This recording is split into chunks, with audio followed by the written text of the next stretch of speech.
Welcome to America's Top Represents. May Hashem watch over all the Jewish people and bring all the hostages back home today and give strength to the IDF soldiers, including Noah Bat Mitzona, Noam Ben Hadass, Noam Ben Sharon, and Noam Ben Talia.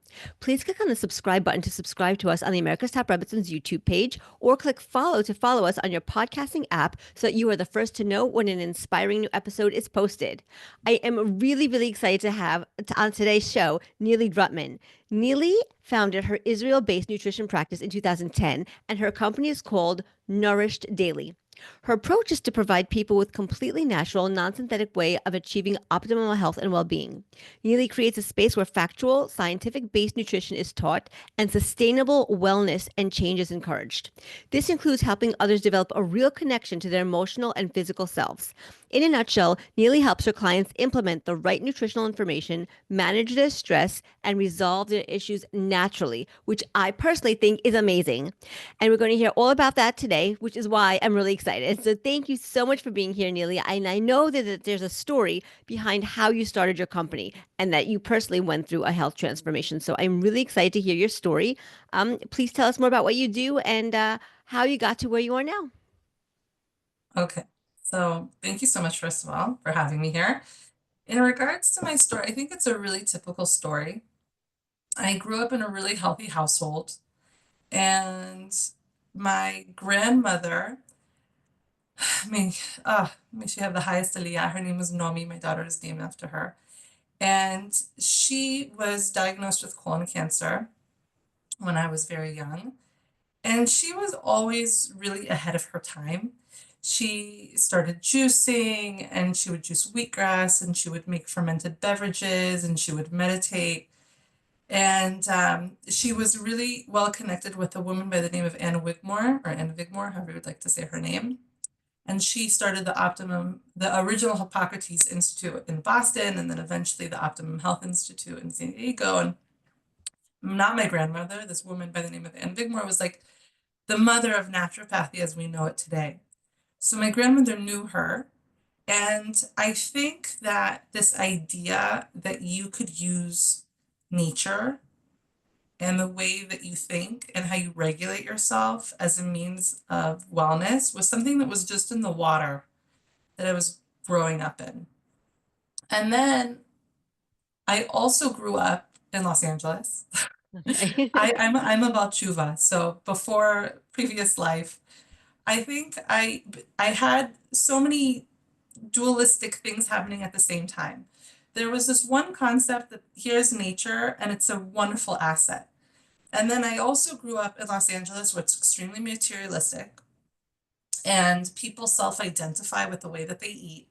And if you don't look a very specific way, Hmm. then you are just not accepted as a person. Wow. And I think that that combination led me to become really controlling about the way that I used to eat. And I didn't have the best relationship with food. And then when I went to college and had to figure out, okay, what am I going to do? Like, how am I going to be of service? And how am I going to spend the most of my time? I originally thought that I was going to go into medicine. I originally thought that I was going to be pre-med, I was going to be a doctor, and that's the way that I was going to do things. But the school that I went to UC Davis, Okay. which just so happened to be the best nutrition school in the United States. And I went there and I was like, okay, I want to be pre-med. I should go the doctor route. But then they had a nutritional doctor route. They're like, you could be pre-med and study nutritional sciences, and you could go into medical school that way. And I thought, oh, that's really cool, because then I get to serve people and help people heal, because that's again the water that I was growing up in. And I get to learn more about food, both in the positive, in the really cool way that food and nature can help, and both in the very controlling way where now you could learn more about how you could, as a person, become more perfect, which doesn't exist. But that was my psychology, that was my psychosis at the time. And so it was afterwards, as I went through my own personal journey, that I realized, and when I started working with people, that I was able to not only just see what true healing is when it comes to how we really use nature to heal ourselves, but also how to shift your relationship with yourself. Instead of self-identifying with the way that we eat, how to honor yourself as an individual. Do you get what I'm saying? Or maybe I should say this a little bit differently. No, no, I totally understand because in our society, you're right, especially in Los Angeles, like we're very, very obsessed with our bodies. Like we really, really are Too obsessed. exactly Too obsessed. beyond to exactly Right. way overboard. So I totally get it. No, but I think that it goes much deeper because I think that in reality, I think people really, really struggle with feeling helpless. And as a human navigating life, you just can't avoid that. Right. And I think that one of the ways that we try to avoid helplessness is by controlling something. Yes. And what's the best way to do that, or the easiest way than to just control our health or control our bodies or control some aspect of ourselves? And so I think that working in this field has given me such a beautiful opportunity to not only heal that part of myself, but that's like one of the joys that I have besides helping people with their nutrition is to how do they change their relationship with themselves so that they stop using nutrition as a means of control, but as a real means of nourishment. I really love that you said that because a lot of people have a really bad relationship with food, either through emotional eating or binge eating or restrictive eating or with Right, eating disorders. It runs the gamut across the board. right. And we are so much more than just We're so us much and more. food. It's really so much more. Right. And sometimes the ailments that we experience just give us more fuel for that fire. Like, oh, here's now a predicament. Now I have more excuse to be even more controlling and even more rigid and even more on top of it. Yeah, it's very, very interesting. So we'll talk more about the psychology of it later, but I feel like that's just besides having IBS and besides having hypothyroid and besides having all the normal things that Jewish women tend to have, Yes. I think the thing that I'm most proud of is healing my relationship with food Yes. and and I'm really having a true relationship with myself. I love the way that you said it, and I love that. And thank you. I really appreciate you emphasizing, it's the relationship with yourself because your relationship with yourself affects your relationship with everything else, with food, with Everything. people, with your husband, with your kids, with your coworkers, with everything. So that's really, really what the focus is. That's where it starts, our relationship Yeah, with ourselves. 100%. 100%. Beautiful. Beautiful. So yeah, we're gonna dive really, really deep into this. So I'm so excited. But our main, we have to stick to like a certain portion of nutrition and a certain portion, it's just a certain focus on what we're gonna Right. talk about. So I mean, because I know that you help so many people have a different variety of conditions, but specifically for today, we're gonna be talking about perimenopause and menopause and how women can make sure that they're giving themselves the right nutrients and the right care for this specific stage in their lives. So we wanted to start at the beginning, just so we're all on the same page. Can you please tell us what happens to a woman's body during perimenopause and menopause? Okay, this is a fantastic question. So something that every listener is going to come to learn about me in this conversation is that I'm very science heavy. Okay. I think that it's really important for people to understand the science of what's going on in their body because when people really know what's happening, it's so much easier for them to care for themselves. Yes. And they could be very targeted and very specific with what they're doing. So let's talk about what happens. But we have to talk before I could answer about what happens in perimenopause and menopause. I think there needs to be some baseline information, some foundational principles that we must understand so that we could then answer the question of what happens in perimenopause and menopause. Okay. And the baseline information is how do we make estrogen and progesterone in the first place, Good right? question. Right, good question. Because many women don't know this, and of course they wouldn't, because unless they're taught this, then where would they find this information? So, okay, we as women have a whole hormonal world. And our hormonal world is triggered by the ability to procreate. Hmm. Okay? That is our drive.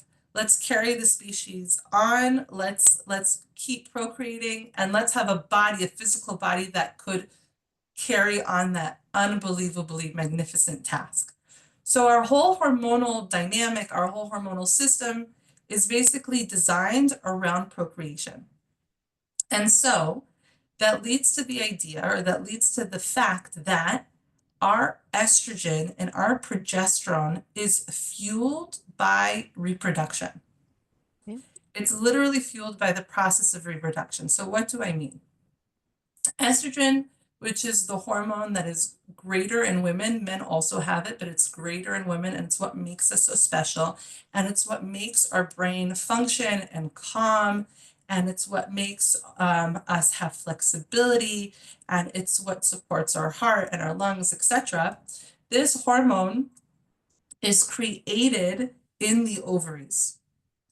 And essentially what happens is you have this hypothalamic system called the HPO axis, and it stands for hypothalamus pituitary and ovarian syndrome. And that's the endocrine system, or the hormone system, that stimulates the reproductive cycle to function every day and every month. And so your brain will send a message to your ovaries to say, hey, how about you turn on and start maturing the follicles in your ovaries so that you could eventually ovulate, produce an egg that may potentially get fertilized. So again, you have this hormone in your brain, and then it sends another hormone to the pituitary gland, and then the pituitary gland sends a hormone to the ovaries called FSH, which stands for, okay, so we have this hormone called FSH, and it's what the pituitary will then use to signal the ovaries to start maturing follicles. And so what are follicles? Follicles are eventually what will turn into an egg and get released to be fertilized. And so what tends to happen is we tend to, before ovulation, after menstruation, as we're leading up to ovulation, the brain will send a signal to the ovaries again in the form of FSH to start maturing what will eventually be an egg that will be released. And it's within these follicles that estrogen gets produced. So the process by which we mature what eventually will be an egg that's released is what produces estrogen. Okay. So the bulk of our estrogen production comes from participating in our monthly cycle. Okay. If we are not participating in our monthly cycle, then we are not going to be producing this estrogen. Makes a lot of Okay. sense. Yes. Right. So we just need to understand that, because I don't think that a lot of women know where estrogen comes from. There are 3 different places where we can produce it in the body. We could produce it in the fat cells, we could produce it in the adrenal glands, but the bulk of our estrogen, specifically estradiol or E2, comes from the ovaries, comes from the maturation of our follicles. And then what's really important to understand is that as soon as a woman ovulates, meaning the egg is now released. Okay, so let's say, in an analogy that we're gonna make up, or an example that we're gonna make up, let's pretend that the egg is a car. It drives out of the garage. The garage that's left over is called the corpus luteum in the ovary, okay? And it's within the corpus luteum that then progesterone, which is the second dominant hormone, starts to get produced. Okay. So progesterone is only produced after there's ovulation. And progesterone is basically the star of the show until menstruation if there was no conception. So you have these 2 driving forces, these 2 hormones that are solely produced because of the development of follicles and what happens after ovulation. And the reason why that's so important to stress and fundamentally understand is because now we could understand what happens during perimenopause and menopause, which is essentially the slow decline of those 2 hormones. Okay. Yes, that makes a But lot of sense. I really appreciate you explaining this because now with the explanation, now as you're explaining it, I'm like, okay, yeah, now I understand why in perimenopause and right, menopause, like that there could be it's issues. a we know that, okay, we don't have hormones, right? We know that there's some type of hormonal imbalance, but we don't understand why. Mm-hmm. It's because we are not participating in procreation anymore. Now, what's really, really interesting about humans versus any other animal in the animal kingdom, let's say, is that we have a very robust life after we stop procreating, right? Yes. Like most creatures, most animals don't have much of a life after they stop being able to reproduce. But humans are very different. The whole other half of our life is after reproduction. Yes. And so, but that leads to a really important point, which is then self-care is really, really essential for women during Yes. perimenopause and menopause because we don't have the same type of hormonal protection that estrogen and progesterone came to give us during our reproductive years. And so therefore, we're going to have to find ways to compensate or support that decline. This Okay? makes sense. But this, and then this also actually leads me to the question, because I really love what you said, that the estrogen and progesterone gives us support while we have it, while we're in our menstrual cycle. What does it Right. do for us? Like when we have estrogen and progesterone in our bodies, what does it do for us? Okay. So it's a few different things. Okay. From let's separate it into two different columns, right? So what estrogen does reproductively is a few different things. One is when we hit puberty, it's the release of estrogen that gives us our womanly figure. All right. But then from a monthly perspective, like as I'm going monthly, estrogen starts to rise in the follicular cycle in the follicular phase of my cycle. And it really builds up the endometrium lining or the uterine lining so that when you do ovulate, you have a nice cushy pillow for the fertilized egg to then attach to.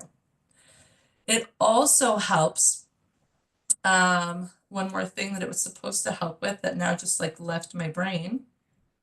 Okay, well, we'll just kind of leave it at that. So from it's like, okay, If you remember, sometimes you'll our come back brain to parts. it. Okay, but sit down. So essentially, we have estrogen, and what it's supposed to do during our follicular phase is build up the endometrial lining so that, again, this fertilized egg has a place to land.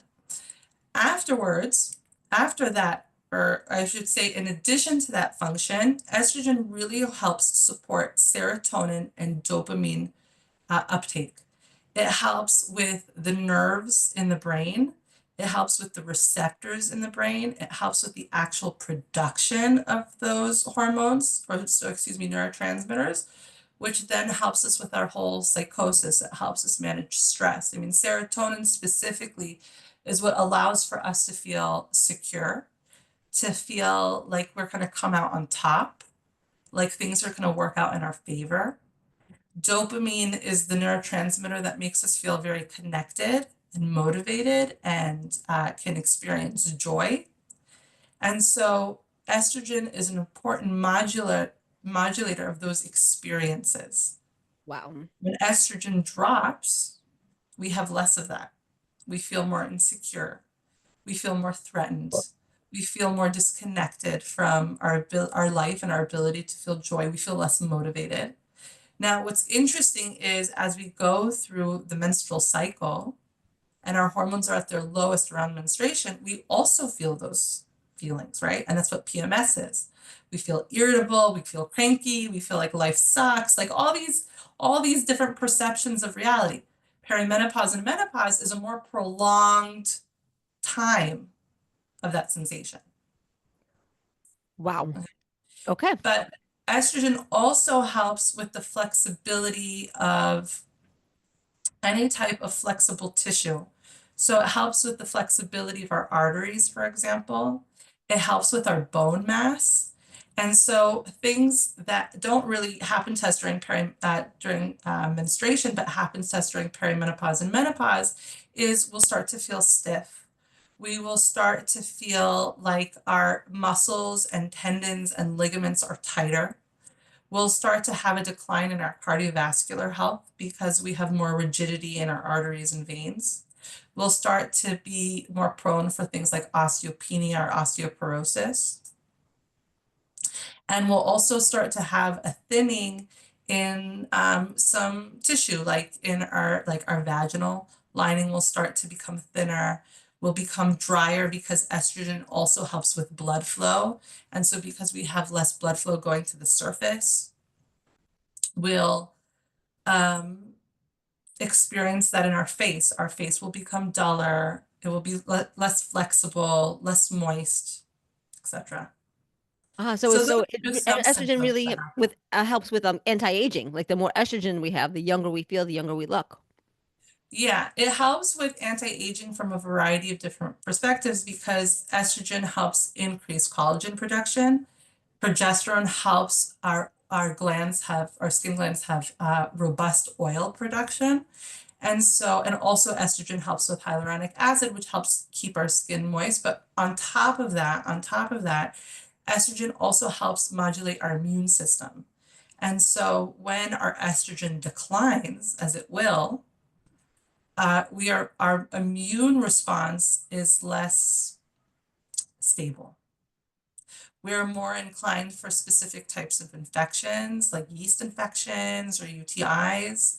We become more sensitive to different types of foods that we weren't sensitive to before because the immune system and our digestive tract changes. Wow. We're more prone to different types of digestional tract infections like SIBO or H. pylori because of not only digestional shifts, but also because our immune system is less robust to protect itself. Okay. That makes a lot of sense due to a decrease in estrogen. That makes a lot of sense. Yeah. But what I think we should answer, which I think would help provide a lot of context for women, is why does perimenopause happen when it does? And what is perimenopause in comparison to menopause? Because they're totally different things. Okay. Okay, so all right. So what we've already established is that estrogen and progesterone are produced because of how we participate in reproduction, right? We have a menstrual cycle. We then mature a follicle, which will then become an egg. And then eventually, if that egg is not fertilized, then we'll clean out the uterine lining and start all over. And it's from that whole cycle that we produce estrogen and progesterone. Now, what happens is when we are in utero, when we are little fetuses in our mother's womb, we actually have already produced all of our potential follicles. So all of the future children that we could potentially create was already created in utero. So Wow. our mothers technically are already holding their potential grandchildren. If you could Wow. think about it like that, right? Really, really cool. So when we are in utero, we probably have somewhere like 7 million follicles. Okay. The moment that we're born, we have between 1 to 2 million follicles. And it continues to exponentially decline until we hit around 35 to 37 years old. We have about 25,000 follicles left. Between And 35 and 37 years old. yeah. And so it's with this exponential decline of follicles that the ovaries become less responsive to the FSH signal that the brain sends to the ovaries to say, hey, let's start maturing these follicles. Let's produce an egg to ovulate and then to fertilize. So because the ovaries become less and less responsive to the stimulus, ovulation happens less consistently. So perimenopause is the start of this lack of sensitivity. Okay. That's perimenopause. And perimenopause will typically start 7 to 10 years before menopause. So the average age of menopause is between 45 to 55 years old. So then women are likely to hit perimenopause around 35, 37 years old. Okay. That makes sense. Yeah. And so because of this, interrupt me if I'm talking too much, but No, this is because great. of I'm taking but notes. because of this, the goals of perimenopause are very different than menopause. Okay. So a perimenopausal woman, what her goal is, a woman as she's approaching 35 is, how do I maintain the follicles that I have, and make my ovaries as responsive as possible so that ovulation happens more consistently.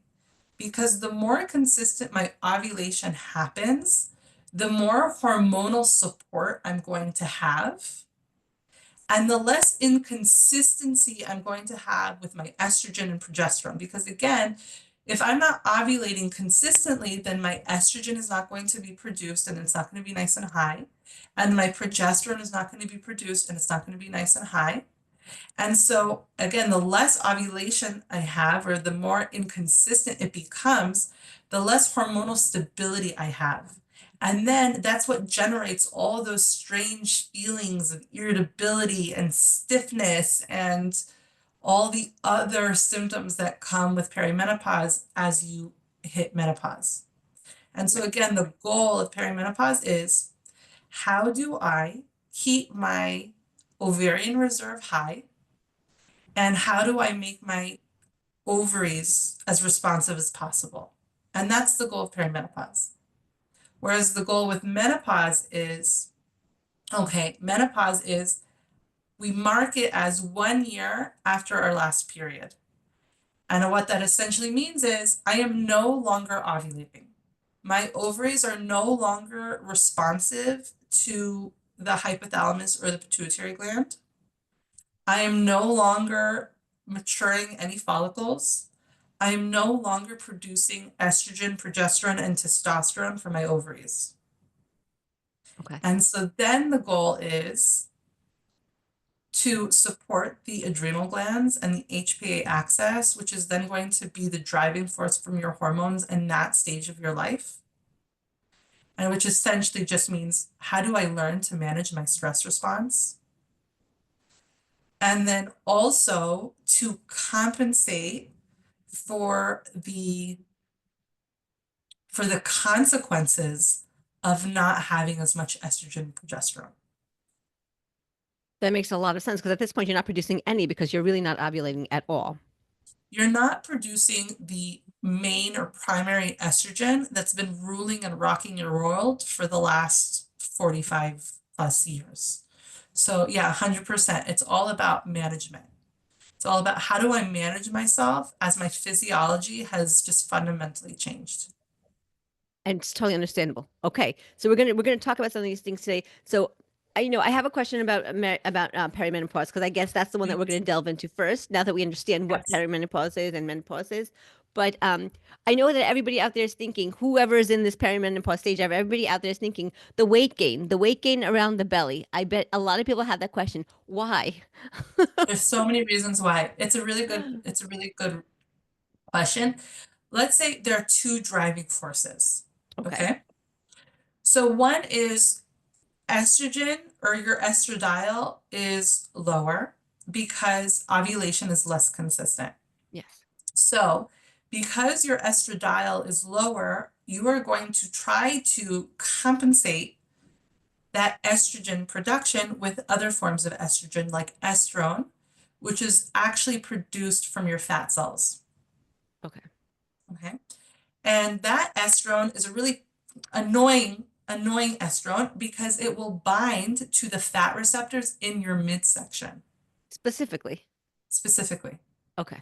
It will literally bind to the fat receptors in your midsection, which is what it changes how, and not only that, your metabolism shifts because estradiol is less. So now how functional your metabolism is also shifts. So your metabolism will drop down as a result of having less estradiol. Estrogen will go up, will bind to the fat receptors in your abdomen.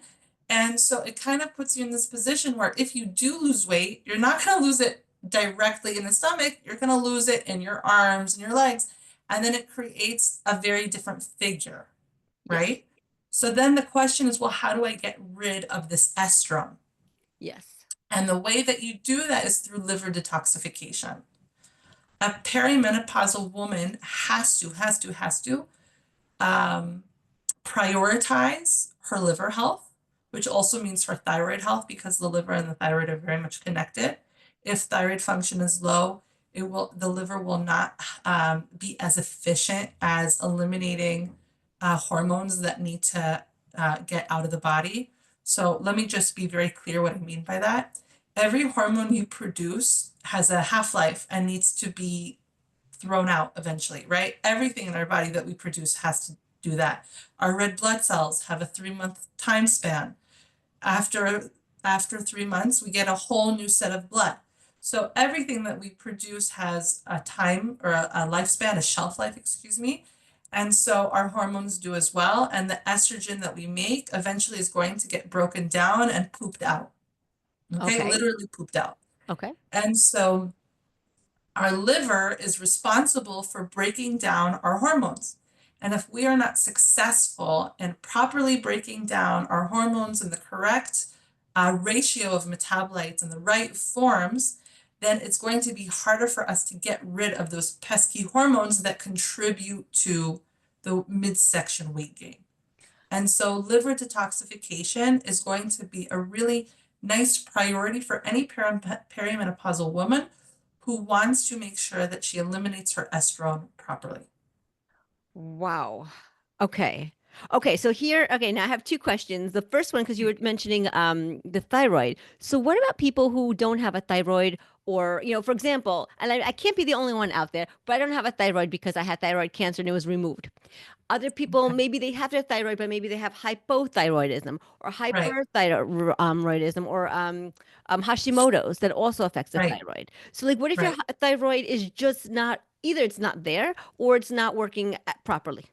It's such a fantastic question. So before I answer that question, I know that in the beginning I mentioned the HPO axis, which stands for the hypothalamus pituitary and ovarian system. Yes. But really, there are two other glands that participate in our reproductive cycle. The next one is the thyroid, and the last one is the adrenal glands. So we have an HPA axis and an HPO axis, and they both manipulate reproductive cycle. So why am I adding this one point? Because anytime any one of these glands are not in alignment, it's going to affect reproductive cycle, Okay. just as an aside. So when someone has Hashimoto's or they have their thyroid removed, it's fundamentally going to shift their reproductive cycle. And that person needs to know or anticipate or expect that something's going to shift. Either their cycles are going to become shorter or longer, or it's going to be harder for them to conceive or easier, whatever the shift might be doing. So that's number one. Now, when it comes to proper thyroid care, I cannot stress enough, get a good doctor. There are not, there are great doctors out there, and there are some really horrible ones. True. And the unfortunate part about horrible doctors is that not everyone is aware of their incompetence, right? We are sometimes not aware of our incompetence. So I think the best thing that you can do is really shop around until you find someone that really speaks to you and really provides you with a level of support that you can trust. And I would suggest that anyone who has a thyroid condition really see at least 3 different people before you settle on someone, because that's going to give you a nice amount of perspective. Good advice. The next thing when regards to thyroid that anyone with a thyroid condition should know is proper testing is important. So what does proper testing mean? Proper testing means that you are testing TSH, you are testing for free T4 and free T3 and thyroid antibodies. And if you are in America, then also test for reverse T3. Okay, so those are all the different tests. And you cannot have a proper thyroid assessment unless you are measuring all those values. Because what an old school opinion used to be was that TSH is enough of a predictive measure to evaluate thyroid health, and it's not. Right. Thyroid health is measured by all the values that I just mentioned because they look at different aspects, right? Mhm. If you are not producing enough T4 and enough T3, then you are eventually not going to be able to produce enough progesterone in your luteal phase, which will then either make it harder for you to have fertility, like actually conceive, or will make your cycles too short. So instead of it being a full 28 days, it could be 21 days, etc. It's Yes. really, really normal for anyone who's not producing enough T4, T3, and your TSH is not going to be enough of a predictive factor for whether or not you're producing enough T4 or T3. So back to your original question, how does someone with a thyroid conditioner best guard themselves? Proper testing, because you Okay. can't really make any critical decision or implement a solution unless you first understand what your standing is. Okay, because the solution for Hashimoto's, for example, is going to be very, very different than someone that doesn't have their thyroid. Right. Hashimoto's is an inflammatory condition that's affecting the thyroid. Taking thyroid medication doesn't resolve Hashimoto's. It balances the thyroid until the original source of the inflammation could be treated and evaluated. So depending on what the condition is, you have to test for it appropriately and then provide the right solutions. The one thing that I'll say for people who are taking medication for their thyroid is that maybe something their doctor is not telling them, you're in a different category, is T4 is not enough. Taking T4 on its own is not enough. We need both T4 and T3, and many people do not successfully convert their T4 into T3. Yes. So most people who receive thyroid medication are just receiving T4. And it's assumed, again, that they're going to convert that T4 into T3. And Yes. so then sometimes a doctor will only test your T4 and not your T3. So there are a lot of different things that could happen. So again, suggestion. Number one, shop around for your doctor. Go to at least 3 before you settle on one. Make sure that you're doing 5 different blood tests to analyze your thyroid correctly. And then if you are taking uh, thyroid medication, assess whether adding T3 either in the form of bovine thyroid, natural thyroid, or cytomel as an example of a medication could be a really nice addition. Okay. That's Thank you. obviously something that you should talk about with your doctor, but those are just certain things that some people might not be aware of. Thank you. I really appreciate it because I know a lot of people do struggle with their thyroid. So this is actually going to help a lot of people. So I appreciate that. And then Right. thank you. So then I And also, one more thing, yes. I'm so sorry. Okay. One more thing. If you want to prevent a thyroid condition, Okay. take kelp every day. Kelp, Really, really K-E-L-P, simple. kelp. Kelp, kelp. It's a natural form of iodine. 90% of the population is deficient in iodine. And so just taking kelp, let's say around 150 mcg to 250 mcg, will be a really nice insurance policy, or I can't speak, and a really nice form of prevention. So I would recommend that. Thank you. Perfect. Thank you. And then, and this actually leads me to the other thing that you were talking about with perimenopause, liver detoxification. You said that for perimenopause, it's very important for people to have liver detoxification. So can you tell me about that? How do you detox a liver? Because I think I need that. Okay, so liver detoxification can be done in a number of different ways. There are amino acids that a person can take. So actually, let me rewind a little bit.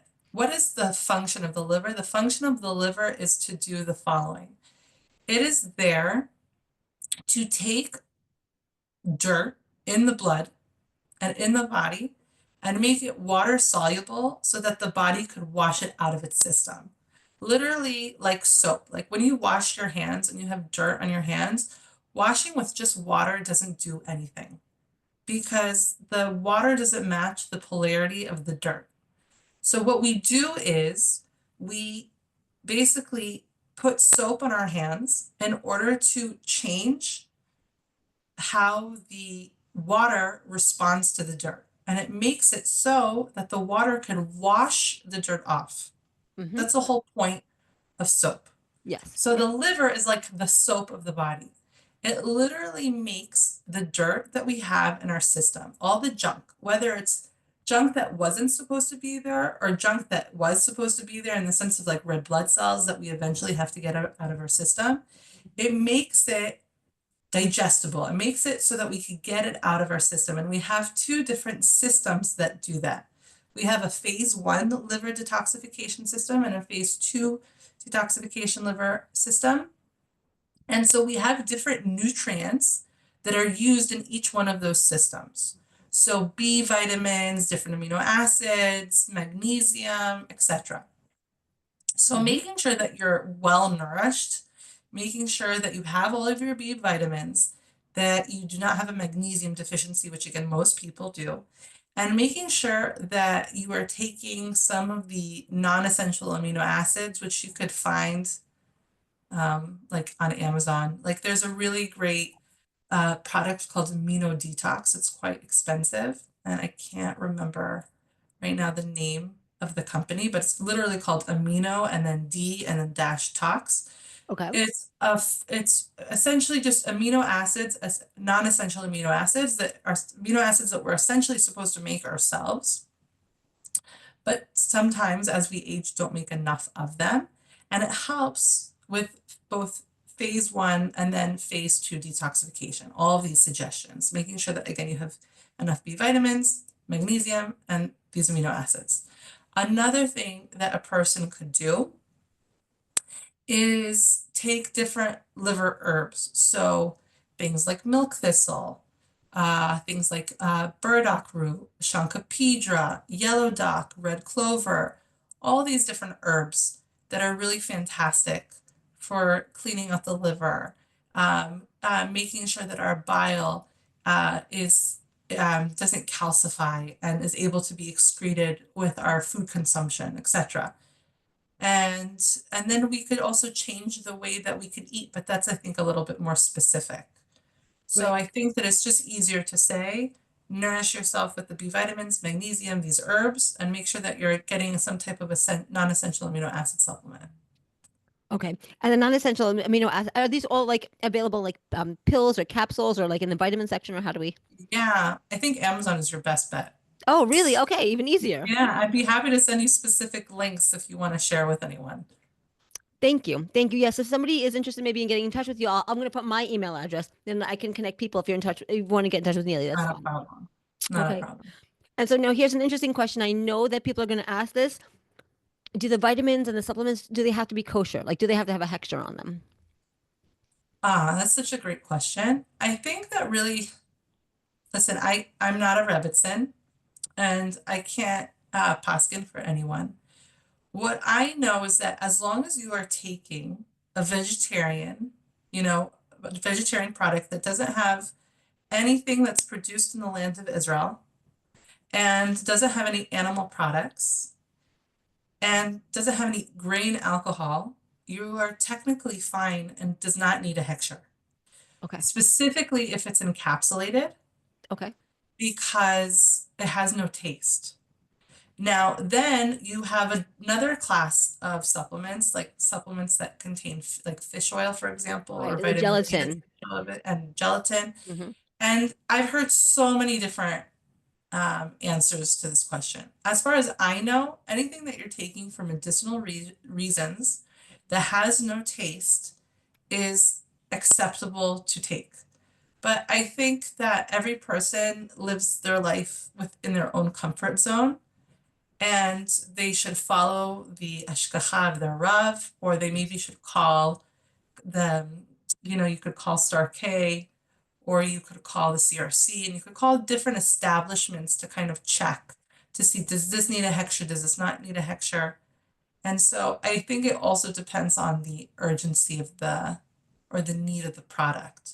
Like I know I have specific clients that take animal-based products, Yes. but they just wouldn't be able to function if they didn't have it. And Yes. so for medicinal reasons, it's allowed, and specifically if it has no taste, Right. right? It's very, Yeah. very different if you're putting like a pork thyroid in a smoothie and you're drinking it.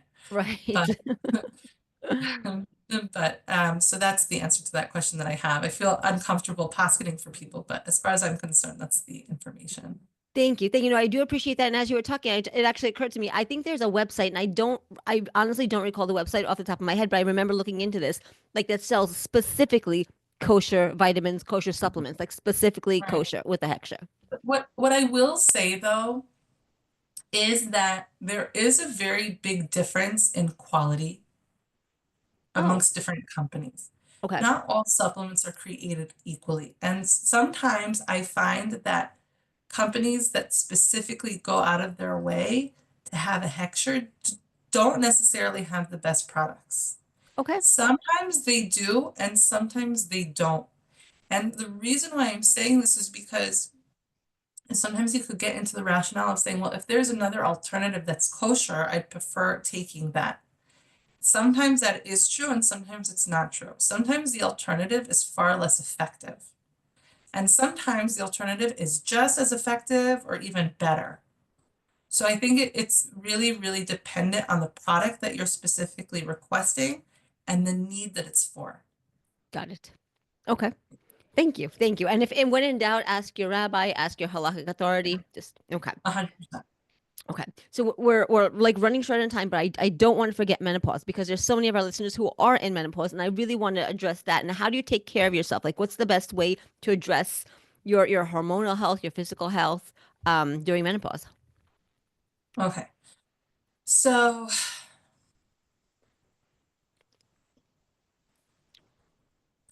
there's a few different factors. I'm going to say the most important, the three most important ones. Okay. You are no longer producing estrogen. You don't have the neurological support that estrogen and progesterone would normally give. And so therefore you're going to be more prone to stress.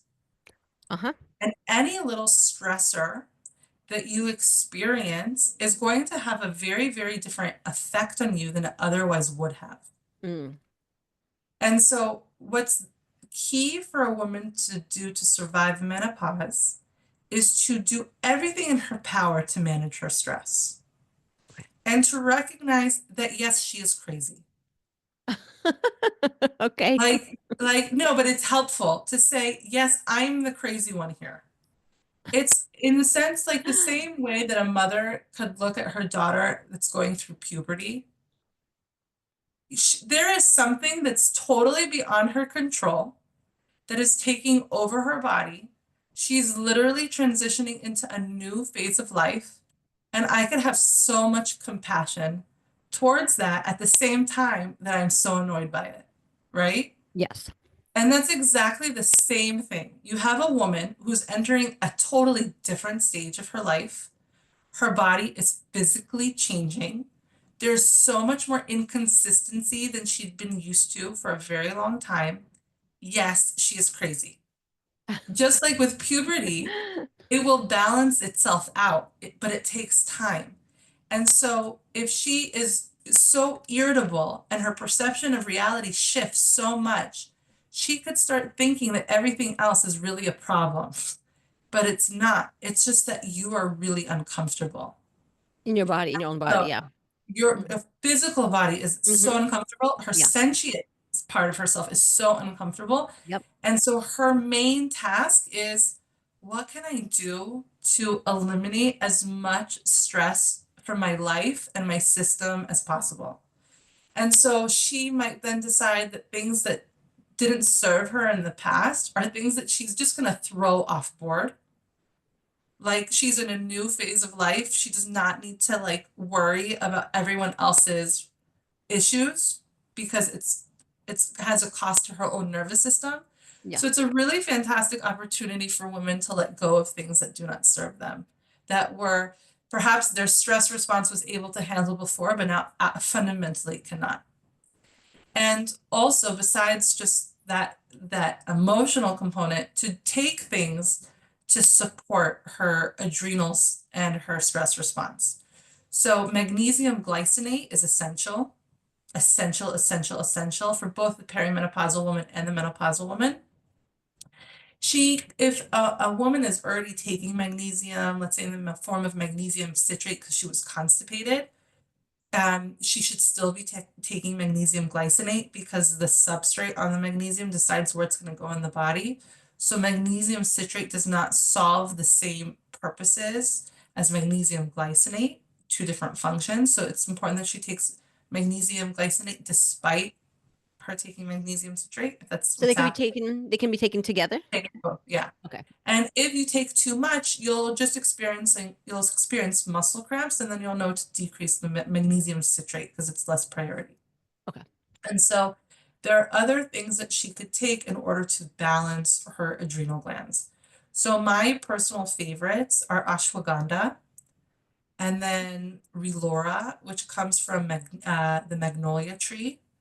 Relora is fantastic at night because it helps make sure that she doesn't have cortisol spikes before she goes to sleep.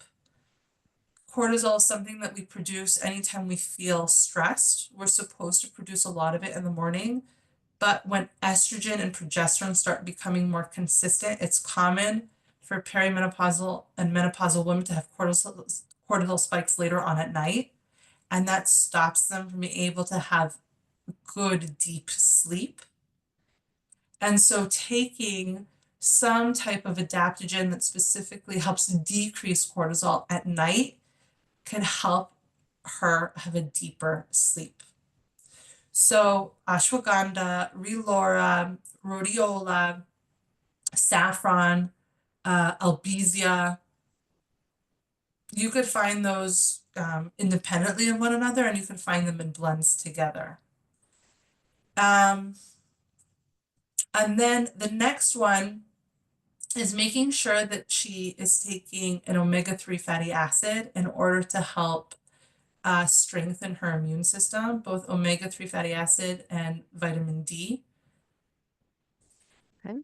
Um, most people are deficient in omega-3 fatty acids. We do not produce omega-3 fatty acids.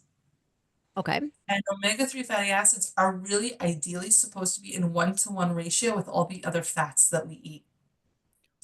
And where do we get our omega-3 fatty acids? We get it from fish Yeah. and we get it from flaxseed. There are really no other fantastic sources. So I was going to So, ask you exactly this, like, because I know people are going to either ask me or they're going to write in about, the supplements, if they can also get it from food, like all these nutrients that we're talking about, which are amazing that help support us. Can we also get them by eating certain foods? so this is what I'm going to say. Yes, you can get it from food. And yes, like for example, magnesium, you could get magnesium from cacao. It's the best form of magnesium. You could get it from avocado, you could get it from leafy greens. And if you're eating a really nice, healthy diet, then yeah, you could totally be getting it from your food. But I don't think that it's enough in the 21st century. Okay. I think most people are just not eating enough, and most people are really just trying to make it through the day and manage their life. And I'd rather them have a resource or a tool to support themselves, even if they're just taking it once a day. I think it's really, really wise because I think that self-care and consistent nurture is really, really hard. It's not something that just happens. It's something that a person has to choose every single day. And if you know it about yourself that you don't make that choice every single day for a variety of different reasons, instead of just fighting it, just resource yourself. And then from that resourced, strong place, you will be better able to make the decision to nurture yourself. So supplements are a really good tool to get yourself into balance. Once you're there, then you should be focusing on making better food choices, being more consistent and supportive in the way that you eat, etc. So, but a person could easily add flaxseed oil to their diet. Instead of using olive oil for dressings, for example, they could do flax. They could have ground flaxseed in all of their meals if they wanted to, but they could specifically take a fish oil, and they can also find fish oil and turmeric sometimes in the same supplement, which is really, really helpful because then again, the whole theme is help boost your immune system. So any type of anti-inflammatories like boswellia or frankincense, turmeric, ginger, black seed oil, um, quercetin, zinc, anything that strengthens the immune system is priority when estrogen goes down. And the last suggestion that I have for a woman in menopause, specifically in perimenopause to menopause, in like the first years of menopause, is hormone replacement therapy. Okay. I'm really for natural as much as possible, but I think a woman would be really, really silly not to consider it. Like, really silly. There are certain reasons why a woman would not want to take hormone replacement therapy. Either she has specific blood clotting issues that don't make her a candidate, or she has very specific risk factors for very specific types of cancers. But hormone replacement therapy is a godsend, in my opinion, and I'll explain why. There's a really big misconception that hormone replacement therapy increases the risk for cancer. It does not. This is a scientific myth. There was a study done about hormone replacement therapy a very, very long time ago, and the contributing hormone for why they thought that it would produce cancer was actually coming from the progesterone and not the estrogen. Okay. And we do not use that form of progesterone in hormone replacement therapy anymore, so the concern is no longer there. Okay. And the reason why it's so fundamentally important to consider it is because it will dramatically cut a woman's risk for dementia and Alzheimer's, dramatically cut down a woman's risk for osteoporosis, dramatically cut a woman's risk for osteopenia. Wait, did I just say osteoporosis? Yes. Cardiovascular disease, sorry, cardiovascular disease. And I am going to say something that I have not heard out there, but I actually think it's going to decrease a woman's risk for cancer. And the Really? reason why I think that, and I have not heard this from anyone, but it's my own specific hypothesis, is because of the following. Most of the estrogen-based cancers that we get come from estrone. It comes from how we break down estrogen and not by estrogen itself. Most cancer that's estrogen-based comes from how we break estrogen down and not from estrogen itself. So if we are taking the right kind of estrogen, which does vary in hormone replacement therapy, there are different options available. If we take the right kind, I have a feeling like overall, it's going to have, it's going to lead for us to have the best quality of life. It will allow for us to have greater sex drive. It will allow for us to have better cognition. It will allow for us to be able to be physically functional, have less falls, etc. So I think that since women have such a great capacity to have another successful chapter in their life, I think it makes sense for them to consider taking hormones. Just like I would tell a man to take testosterone if his testosterone was low. Right. One more thing that's important about this is that timeline is essential because a woman who takes hormone replacement therapy 6 years after menopause is not going to have the same results as a woman who takes it in the first year of menopause. And the Okay. reason why is because there's already so much damage that has occurred in her body as a result of not having the estrogen, that then having the estrogen isn't maintaining the same body that she had before. It's maintaining a lesser version of it. It's maintaining a more damaged version of it. She can't go back and fix her arteries and veins that already started to come apart, so to speak. She's just maintaining the new arteries that she has. And that's why just talking about it is so essential because if we make it a safe conversation for women to have, and we say, you know what, there could be this medical intervention that really, really helps you and is actually safer than you think and more preventative and will actually stop you from having to take all the thousands of other medications that are out there, it might be, again, a nice conversation for you to have. You don't have to do it. You can even try it and decide that it's not for you, but at least think about it because you might not have the luxury to do so later. Beautiful. Thank you. Thank you so much, Neely. I could like literally talk to you for another hour, but unfortunately, we ran out of time. So thank you so much for joining us on America's Top Rebbitzins. It was really, really fun. A pleasure to have you with us. And may Hashem watch over all the Jewish people, bring all the hostages back today, and give strength to the IDF soldiers, including Noah Bat Mitzona, Noah Ben Hadass, Noah Ben Sharon, and Noah Ben Talia. Thank you so much again. My pleasure. Thank you. Okay.